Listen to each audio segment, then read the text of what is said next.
Президенттин маалымат катчысы Аскат Алагөзов өзүнүн социалдык тармактагы баракчасы аркылуу мурдагы премьер-министр Сапар Исаков менен Крим чөйрөнүн өкүлү Мурат Романовдун 2020-жылдагы октябрь окуялары учурунда чогуу түшкөн сүрөтүн жарыялады. Белгилей кетсек, президент Садыр Жапаров кабар агенттигине берген кезектеги маегинде Крим төбөлү камчы Көлбаев 2020-жылдагы октябрь окуяларында Сапар Исаковго колдоо көрсөтүп тургандыгын айтты. Көлбаев 6 октябрь күнү Сапар Исаковго Атамбаев өкүңөр мына ушул унаа менен жүргүлө деп зооттолгон Мерседес унаасын белек кылган. Ошондой эле мамлекет башчысы кечээ жакында аталган зооттолгон унаа жер тирүүдөн табылгандыгын кошумчалады. Кыргызстанда уруксат берилип, лицензия алган казино жана букмекердик кеңселерден мамлекеттик бюджетке жалпы 100 миллион 464 миң сом салык түштү. Бул тууралуу салык кызматынын төрагасынын орун басары Нурлан Умтулов жогорку кеңеште депутат Акылбек Түмөнбаевдин суроосуна жооп берип жатып билдирди. Анын сөзүнө караганда, ар бир казино оюн үстөлүнө жараша салык төлөйт. Финансы көзөмөлдөө кызматынын жетекчиси Марат Пирназаров былтыр 2 казиного лицензия сатуудан 168 миллион сом мамлекеттик бюджетке түшкөнүн кошумчалады. Ошондой эле 4 букмекер конторага лицензия берилип, 2 кайра алынган. Жогорку кеңеш 25 январда кумар оюндары тууралуу мыйзамга өзгөртүү киргизүү жөнүндө мыйзам долбоорун 3-окуудан карап кабыл алды.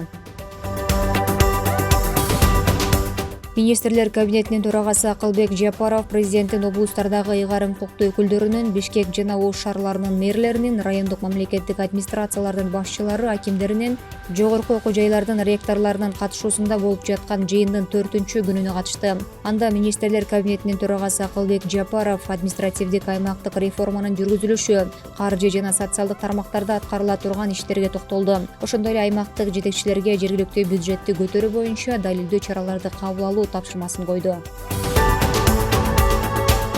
Кыргызстандын тышкы иштер министри Жээнбек Кулубаев Түркиянын Кыргызстандагы элчиси Ахмет Садык Догандык кабыл алды. Тышкы иштер министрлигинен кабарлагандай, сүйлөшүүнүн жүрүшүндө тараптар 2024-жылдын февралында Анкарада өтө турган Кыргыз-Түрк өкмөттөр аралык комиссиясынын 11-жыйынына даярдыктарды талкуулашты. Ошондой эле эки тараптуу кызматташуунун актуалдуу маселелерин, эки өлкө ортосундагы көп кырдуу өнөктөштүктү мындан ары өнүктүрүүнүн келечегин жана Түркиянын президенти Режеп Тайип Эрдогандан ушул жылы Кыргызстанга боло турган сапарын талкуулашты.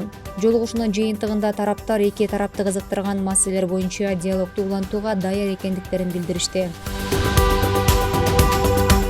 Улуттук коопсуздук боюнча мамлекеттик комитети жогорку кеңештин депутаты Эмил Жамгырчиевдин 2 айга камакка алынышы боюнча түшүндүрмө берди. Мекеменин басма сөз кызматы тараткан маалыматта Эмил Жамгырчиев кылмыш жоопкерчилигинен жана башка кылмыш иши боюнча тергөө иштерине катышуудан качуу максатында чек арадан мыйзамсыз өткөнү жазылган. Жамгырчиев Өзбекстандын жараны Крим төбөлү Салимбай Абдувалиевдин колдоосун алуу үчүн чек арадан мыйзамсыз өтүп, 2022-жылдын декабрь айында аны менен жолугушуу үчүн Ташкентке мыйзамсыз кирген деп билдирди мекеме. Орусиядан мыйзамсыз ташылып келе жаткан балык артка кайтарылды. Бул тууралуу Суу ресурстары, айыл чарба жана кайра иштетүү өнөр жайы министрлиги билдирет. Маалыматка ылайык, Ак Тилек чек ара ветеринардык көзөмөлдөө пунктунун инспекторлору тарабынан Россиядан Кыргызстанга 21 тонна тоңдурулган балык мыйзамсыз жол менен ташылып келе жаткандыгы аныкталган. Тактап айтканда, жүктө Евразия экономикалык биримдигинин ветеринардык санитардык талаптары сакталган эмес. Инспекторлор тарабынан тиешелүү артка кайтаруу актысы түзүлүп, жүк Ак Тилек көзөмөл өткөрүү жайы аркылуу Россияга кайра кайтарылды.